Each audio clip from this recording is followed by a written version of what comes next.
நல்லா புரிஞ்சுக்கோங்க. வருஷத்துல எங்களுக்கு 100 புது கைலாசம் உருவாகுது உலகம் முழுக்க. இப்போதைக்கு 1200 கைலாசங்கள் உலகம் முழுக்க நடத்துறோம் ஆர்கனைசேஷன்ஸ். ஒவ்வொரு வருஷமும் 100 ஆர்கனைசேஷன் உருவாகுது புதுசு புதுசா 100 இடத்துல. இப்போ 2025ல மட்டும் 100 கைலாசம் உருவாகி இருக்கு. ஆனா என்னுடைய நேரத்துல 80% நேரத்தை நான் மக்களை உருவாக்கத்தான் செலவு பண்றேன். அடுத்த தலைமுறை தலைவர்களை உருவாக்குவதற்கு. அதுலதான் நான் முழுக்க முழுக்க போக்கஸ் பண்றேன். காரணம் என்னன்னா, இந்து மதத்திற்கு பணம் பற்றாக்குறை இல்லவே இல்லைங்க. மக்கள் கொட்டுகிறார்கள். மதத்திற்கு, நம்முடைய சனாதன இந்து தர்மத்துக்கு சேவை பண்ணணும் அப்படின்னா மக்கள் கொட்டுகிறார்கள்.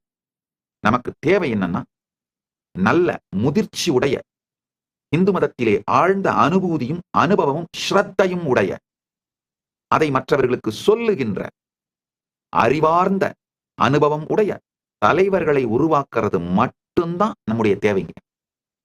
அதனால அதை உருவாக்கி உங்களுக்கு தருவதற்கு நான் தயாராக இருக்கின்றேன்.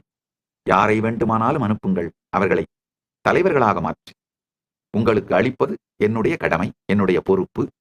இந்த விதத்தில் மட்டும்தான் என்னால் உங்களோடு உங்களுக்கு இணைந்து உங்களுக்கு உதவிகரமாக இருக்க முடியும்.